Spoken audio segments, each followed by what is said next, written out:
So, welcome to the second season of From Dungeons to Starships. Here, after the state of the channel address that I gave in the last video, is going to be the first. Is going to be the first interview with an independent games designer. The game designer I've got on is one of the most prolific game designers in the industry, being a one-man unit that he is as well. It's amazing the stuff, the amount of volume that he gets out for the games that he has. So I hope you enjoy. Watch forward about this interview with Mr. Graham Davey. So on pretty much the first interview we're going to be doing on the new series of now From Dungeons to Starships, I've dragged in a bit of an old friend. This gentleman has been kind enough to be on other YouTube channels been involved with in the past, but again, he's always someone I can rely on to come on and have a little bit of a chat going forwards. He fills the remit, which is he's a designer and owner of a more independent gaming company. So we're going to be stepping away from big names and trying to bring you a little bit more of a feel for a lot of other games that are out there that are not on this. So we're glad to have Mr. Graham Davey from Grey for Now Games joining us. Thank you, Graham. Hi, Kieran. Nice to be here. Yeah, so as I know, mate, so we've been cohorts and friends for a number of years now, going backwards, and so I've interviewed you at various times, going back on various games, but wanted to get a bit more of a broad look at what you do in terms of Grey for Now Games leading up to that.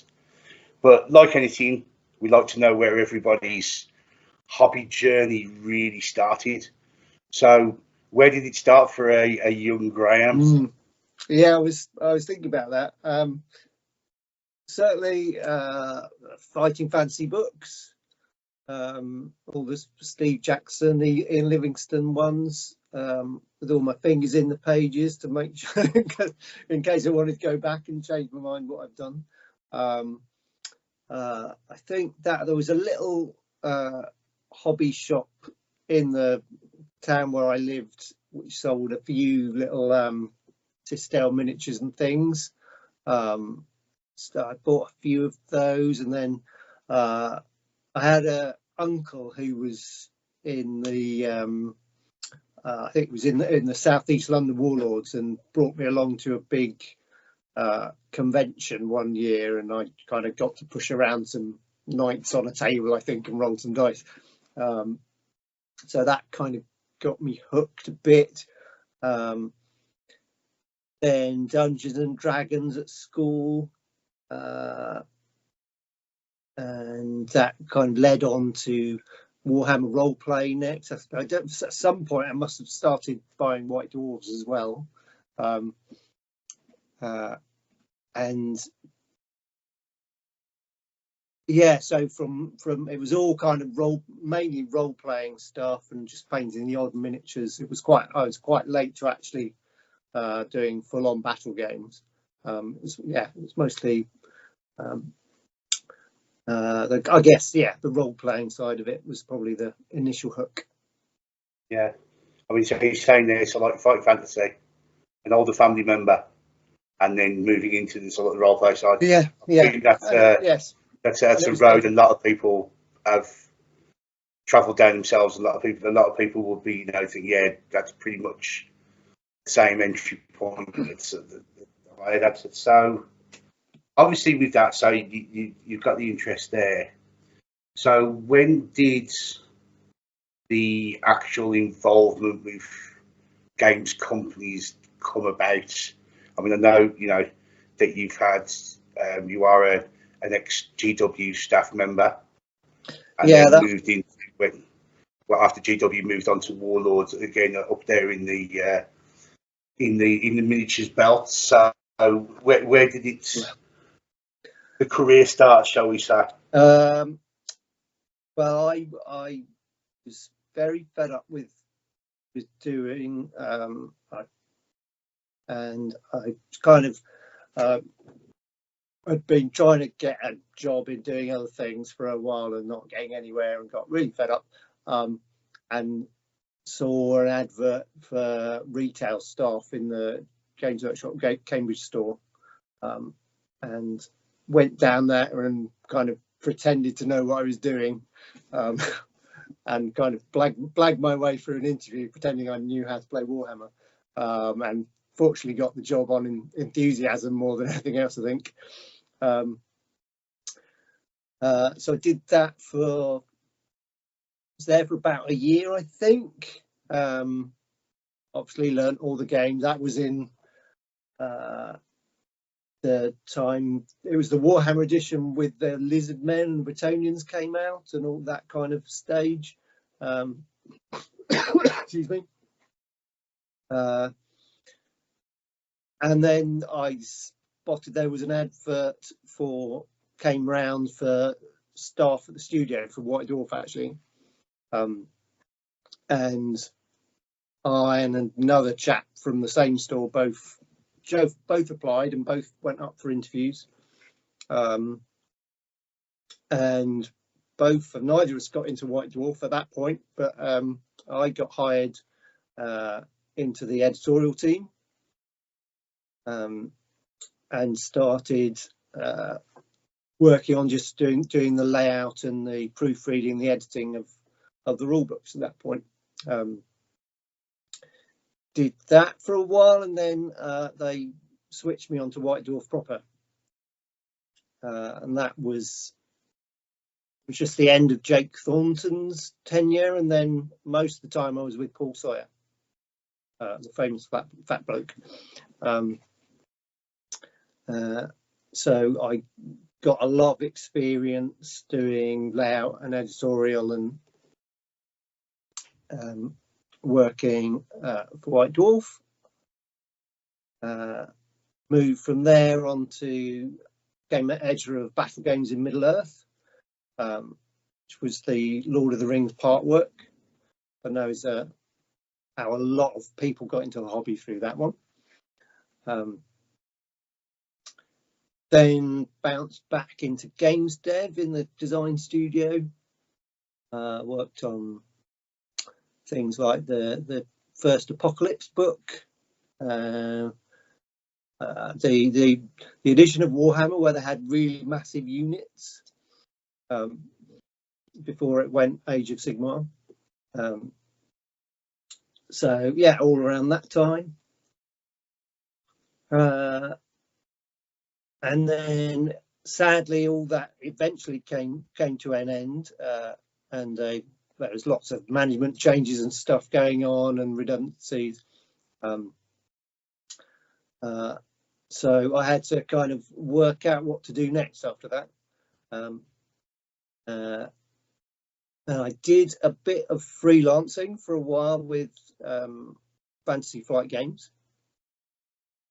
So because I obviously by that point knew the 40k universe and the Warhammer universe pretty well, I did some writing for the 40k role-playing books, the Space Marine ones, just little short little sections. Did a little bit of writing for whatever the current edition of Warhammer Fantasy Roleplay was, and writing rules for ogre characters, I think, and just like little random little sections like that. Quite a lot of editing and proofreading for them, and then eventually kind of got sucked into the world of Warlord Games, and started just a couple of days a week helping with their website, and a bit randomly in like my first week or something, their web store completely died and crashed, and we had to rebuild it from the ground upwards.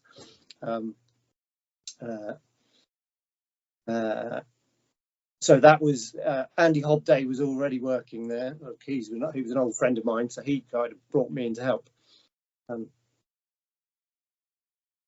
And then I ended up full-time at Warlord after a while, helping with the website and all the marketing side. And that kind of brings us on to the kind of the Test of Honor stage, I guess. Yeah. So basically, what comes back from that is you definitely have put your fingers into a very many different aspects of the whole. I mean, the general running of what goes into a games company. I know that's going to come up a little bit when we start talking about what happens after Warlord. So it was when you were at Warlord and when you were Andy was there before. Obviously, Andy moved on full time to Futsal Miniatures. That you had the idea for the first game that you were going to put out. Pretty much, that you were going to write yourself from the ground up with him, and that's turned into Test of Honor. So, can you give us a little bit of a feel or a feedback for Test of Honor? What your idea behind the game was and where you've taken it? Yeah, so the reason I was friends with Andy is because we both did Aikido, the Japanese martial arts, and for a lot of years we were both black belts by that point. So we're both just kind of into Japanese kind of stuff, and he just randomly one day in the office we were chatting and he said he'd quite like to do some gaming with samurai, and that was it. But it just kind of started eating away my brain. I think that very night I started scribbling down rules and things. Came in the next day with this little system, really just the basic, very kind of early nuggets of the game, which was trying to capture that elite swordsman who's just spinning around, cutting down a guy in that direction, spinning around, cutting around a guy in that direction. And so it was the idea that you weren't kind of pinned in combat, which all the games I'd played up to that point, really, that was the thing. Once you were in combat, you were stuck. So it was moving away from that, and the idea that almost every dice roll was a single cut of the sword, whether kind of hitting or blocking. And it was just that little, it was literally one little page of rules, and it didn't really work at that point at all. But those concepts grew into the full game, and we started playing on a Wednesday night with 5 or 6 of us, and the thing kind of evolved. It was called Path of the Samurai initially, and then at some point during that year, Warlord acquired a load of plastics from a company called Wargames Factory. Yeah, is that right? Yeah, which include 4 or 5 different frames of samurai and ashigaru and mounted samurai and different things. And they knew we'd come up with this game, and they asked us if we could kind of write it up properly and make it into a product, and which was fantastic. So I spent a lot of time kind of writing up the rules properly, because it was all kind of notes up until that point. We came up with a new dice system, with just using special dice, and it turned out to be a really popular success.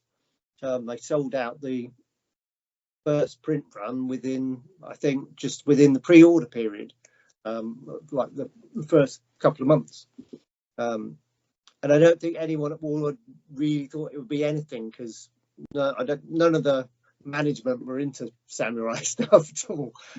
So no one expected to do anything much at all. It was just to kind of sell these plastics, and it just went from strength to strength, which was the point where I met you for the first time.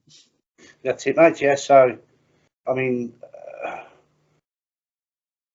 obviously, I think Warlord originally were interested in the frame sets because it was going to be an expansion more to their pike and shot type of range, wasn't it? That it was more geared for, and it's just that you and Andy, it's I suppose just right place, right time with a lot of things having it there in place. Is that why? I mean, because obviously when other people think about games designers, if they're working for a company at the time, then they design the game for the company. Was that what it was like with Warlord, or was it more Warlord was more like a production stroke publication type deal for you? But I suppose we didn't really think of it like that at the time, but because we'd already had a game before they came to us, then we had a proper contract and everything, which was what ultimately, when a bit later, when both Andy and I had left the company, was what allowed us to kind of take the title and kind of keep control of the game. So yeah, once we both left and we both doing our own things, Andy had started to set up Footsore and things like that. We decided we both had a lot invested in the game after it. That was probably two or 3 years into it by that point, I suppose. And we wanted to keep it and carry on building it and doing new things with it. So yeah, we essentially came away with the name and the rule set. Warlord had created all the models, so they're all still theirs, and they've been folded into their other ranges. So we were pretty much starting from scratch, and we put out the second edition. So we had a kind of a restart. So the second edition is basically now yourself really solely as Gryphonau Games, and Andy is now at Footsore, isn't it? So Andy's not directly part of the Gryphonau Games banner. That's pretty much yourself doing pretty much everything, as we people in the community well know, who run alongside your games. So it's it was more that, again, it was probably one of those right place, right time, that when you were moving away, you had the potential of Footsore Miniatures there to take over sort of the reins about production for models at those earlier times before you've moved into the later sets, which is what you've been, again, something that you've been encompassing yourself just solely under Gryphonau, isn't it? Or they did and still do the casting. Yeah. So yeah, I had someone, someone I knew and could trust to do all the casting, which is obviously a key bit. But essentially, I set up Gryphonau Games to publish the second edition, and it was just me doing pretty much everything else at that certainly at that early point. So I mean, the virtue of doing all those previous jobs is that I could could write things and do the layout and the photography, and just a real jack of all trades, and just kind of had that experience to do all those different bits. And then, but then there's still obviously loads more stuff to learn in terms of kind of running the business, and at that point I was literally putting bits of metal into blister packs and boxes, and doing all the orders and sending them all out, and working out how to post things and use all those systems, and customer service and marketing, all these many things to learn. It was definitely a steep learning curve. Yeah, I mean, but like I said, having those aspects that you've learned from your time at Games Workshop and the Warlord, I mean, one thing that's very noticeable about your games is not only the amount of interaction you keep with all the games as well from your online presence, is it the fact that a lot of your games don't seem to go through the myriad of FAQs and erratas that a lot of games seem to stuff with when they come out. The games seem to be very well edited and very well written, so there is no ambiguity there that we seem to get from other titles where we've got, you know, erratas and FAQs that are now longer than the actual main rule book they've come out for, you know. So, well, I think it helps that, you know, obviously there's a sliding scale of kind of what games are aiming for, whether they're going for a really tournamenty, hardcore, who's the better player kind of angle, and then at the other end of the scale you've got a really narrative, it's about telling a fun story type of game, and mine are certainly towards that narrative end, which does mean you don't have to worry quite so much about every last detail of the rules, because the idea is for both players to have fun, and that's more important than whether you're winning or not. That said, yes, there's always a long slog of playtesting and reworking, rewriting, and I think it helps that because I kind of write it and having spent a lot more years as an editor than I've had as a writer, so I kind of write things very, very slowly but quite finished, I guess. And then because I know I'm going to lay the page out as well, I'll be thinking about that, where I'll need a diagram for that, I'll need a caption for that bit, or I'll box that bit out because it's not quite in the flow. So I guess I almost write it down and think of it in an almost a complete how it's going to be in the rule book. So you've already got that idea on your head about what the finished article is going to actually look like on the page, rather than absolutely. Whereas a lot of other companies, that would be 5 different people doing all those things. So and then maybe you get that misinterpretation between people about the point that you may be trying to get across by including a diagram at some point. Whereas so you don't have to explain it to a third person, and then the third person is the whole Chinese whispers type thing, absolutely, kind of thing. So obviously with second edition again, I think it goes through the roof, to be quite honest, in terms of gameplay. It's still, if people want to go on, and there'll be links to all the Facebook sites and Grave No Games websites, etc. on the bottom in the old spiel, but it has still a very vibrant and very involved player base within it.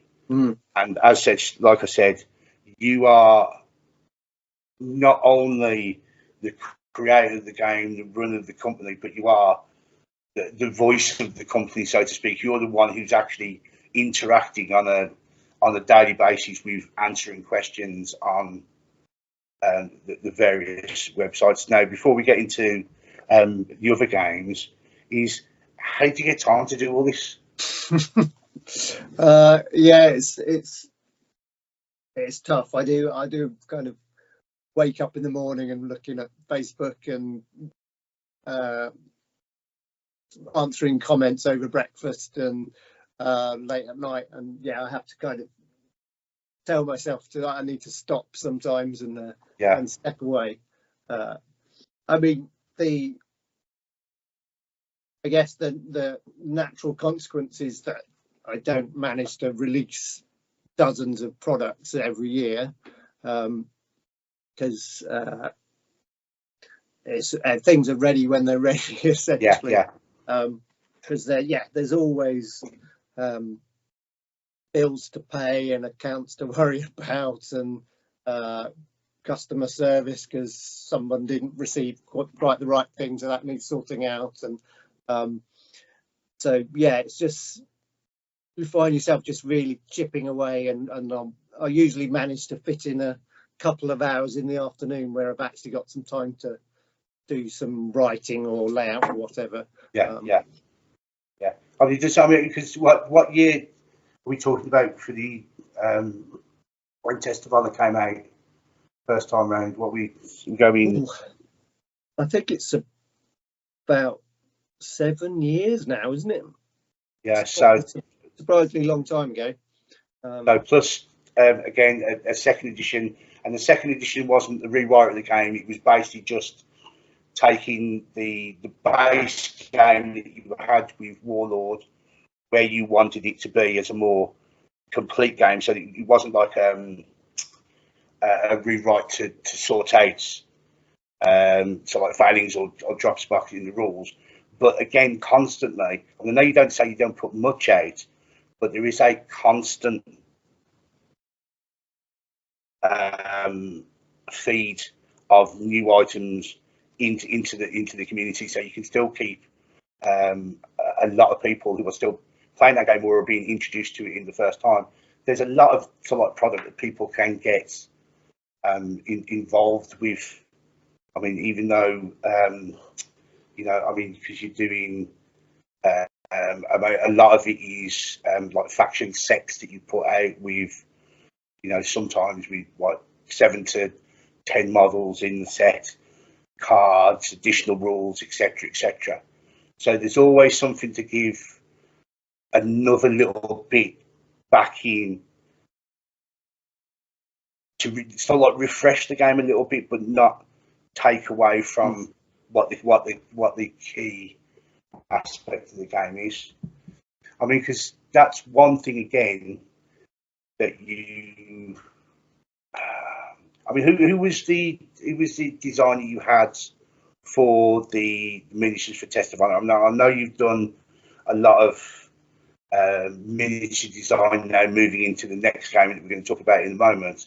But who was it who was doing the Samurai and Ashikaru design back then?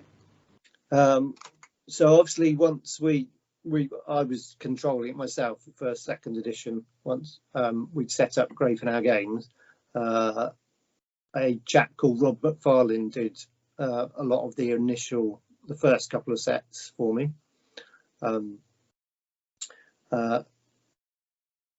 Who's brilliant, very, very prolific.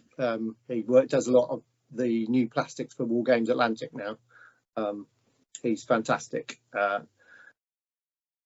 But then over lockdown, I started to teach myself how to sculpt. Another little string to my bow. So most of the more recent sets I sculpted myself. So I'm vastly slower than a professional like Rob, but kind of and still learning. But I think the results are pretty cool. That's really helped move things along. So I keep trying to bring out. I've still there's more, another little set due out kind of quite soon. They're just casting it over at Footsore for me at the moment, actually. So yeah, still bring out new bits and bobs for the game. Right. Yeah, I knew this is the video was going to be. You probably, if you were to, I mean, I know companies are prolific, but if you were to look at the individuals who are prolific within the whole genre about game design and game making, I'm sure your workload would probably push you towards the top range in the, about how much stuff that you're thinking about, how much stuff you're coming out with. I mean, I'd hate to see that pin board that's in your office about what's coming up and Yeah. the strings and stuff like that. You've got all your ideas penciled in up on there, but it's a thing of wonder. So thank you for watching the videos. If you've made it to the end, even if you haven't made it to the end and just fast forwarded, well, welcome to be here. Please, if you could, just leave a like and subscribe to the video. It's all free. Leaves nothing for you to do, and it means you don't miss out on anything that we've got coming from the channel up in the future. Again, remember that we've just started our Patreon, so it'd be great to get you guys alongside at the minimum level that we're asking for, in terms of trying to build a community around the channel. Now, as I said in the state of the channel address, there will be a kit bashing unit to the channel as we go forwards. So in the next video, in the second of the two-parter with Graham, I'll let you know what the task behind that kit bash is, and see if you can join in over on the Patreon, and we can all share, work together, and then hopefully we'll have a nice gallery in a couple of weeks of all your work that I could share in the next video when we talk about the build itself. Thanks for watching, guys. See you next time.